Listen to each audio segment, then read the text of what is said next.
Welcome to Reddit IT Stories, the show where I take some of the wildest IT stories I can find, make up a few wild ones of my own, and get my guests to see if they can figure out which story is true. Last time I was able to bamboozle Ethan, but let's see how he does this week. So we are going straight on to round 2. The theme of this round is hardware horrors. So I know there was some hardware stuff in the old one, but I'm going to be honest, I was kind of trying to figure out how to theme these all. So to deal with it. Forgive yourself, Tom. I will. So, story A. The IKEA kill switch. A developer's external monitor would randomly turn off for 2 to 3 seconds every time he sat down or stood up.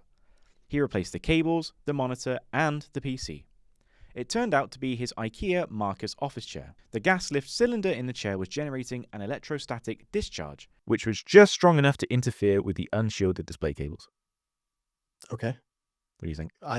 That sounds plausible. Are you going to say that word? No, you've changed me. Everything's just plausible now. I've just Shown you how anything is possible. I mean, have you ever encountered... I've got a feeling I've heard a similar story. Have you? I think. Okay.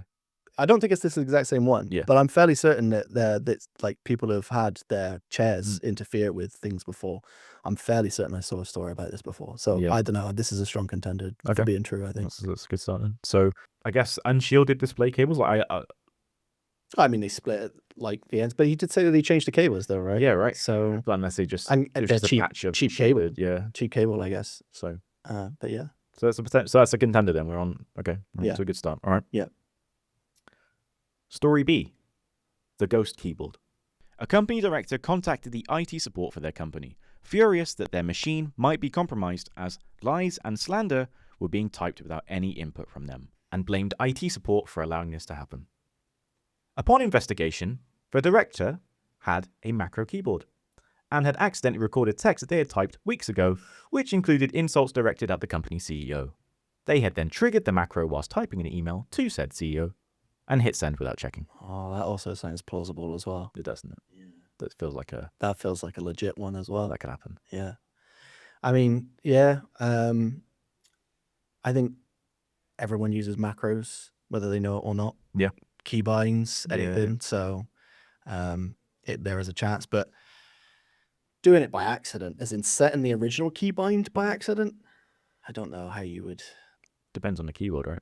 I mean, because I get macros are like OS level, right? Like you set the macro on So unless like, I mean, I know the some keyboards you can record macros directly to the keyboard as well. I think it's possible, but to do it by accident, even if you're illiterate with tech, I think I don't know, your keyboards. If you got specific inputs for your keyboards that are for it, for binding, then I don't know. It feels like something you'd have to really, really get wrong to get it to go wrong. True. But yeah, I still think A over The B A right now. at the moment. Okay, Yeah. fair enough.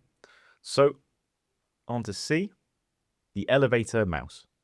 A user complained that their wireless mouse cursor would jump to the top right corner of the screen every few minutes.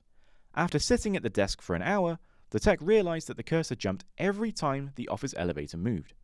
It was an older building, and the elevator motor was unshielded.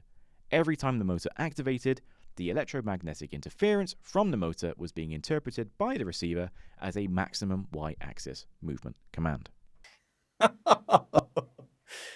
Was it only affecting one person, or? For this one, just for your information, because I don't want this to sway the way you're thinking, and for the audience information, these are all shortened versions of like a longer piece, Right. where like I've we've come up with the ideas and we've kind of shortened them down to make sure it fit into this. So the actual overall story, just because I think you need that extra context, is that the wireless receiver was plugged in such a way that it was facing where the elevator was. So that's like there was a direct kind of line of sight. Mm-hmm. Okay. Again, I think all three of these sound plausible. All plausible. Yeah.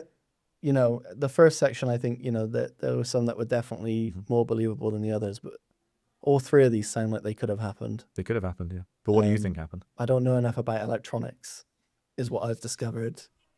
As in how electric signals work. So week 1 is IT support, week 2 is bakers, and then week 3 is electricians. Yeah, if we could get some electricians into. Okay. But do I just do the same questions. the same questions. I think viewers would get a bit bored. Do you think? Yeah, Yeah, but it might be good to see the. they might learn a few things, but I don't know if they're watching this to learn anything. They learn what IT support people don't know, what bakers don't know, and what they don't know. Right. Yeah. It'll be an interesting.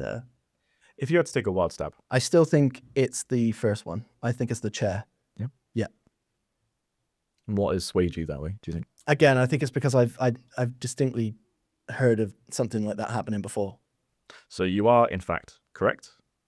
I skipped that slide. You are in fact correct. Yes, the IKEA kill switch happened in 2023. So there, and it actually went all the way to it was featured in Vice. Like This might have been the case I heard. yeah, so that's probably why you've heard of this one. And yeah, literally as it sounds, after painstaking investigation, they found that there are actually multiple reports of the Marcus IKEA chair causing these issues. And it turns out that there was a combination of the fabric and gas system, which would put out such a strong static charge when moved that it was enough to disrupt unshielded cables for their monitor. Excellent. Now, there was a trick in those last three, where yes, A was the correct answer. B is created in somewhat in truth. Right. It never happened to a CEO. Like I never sent an email to a CEO or anyone really. Well, this is you. But no, this is me. Yeah, Okay, this is you. So when I was saying that it would take someone really incompetent to... Hey, yeah, no, literally. When I was in uni, I'd obviously typing essays quite a lot. At some point, I'd recorded like a 3-hour macro that was one of my essays. And I like one day came back to my computer and it was just typing away into a Discord message. Ghost keyboard. The Ghost keyboard. It was just typing away, and I had no idea how I'd set the macro or how it was. And it took me like 10 minutes to figure out. Like, oh yes, the macro. Honestly, I was right questioning my belief system at that point. Okay. So there was some truth in that. I'm so happy that you said about how it would need someone completely incompetent because Hit the nail on the head. yeah, you got me there. You got me.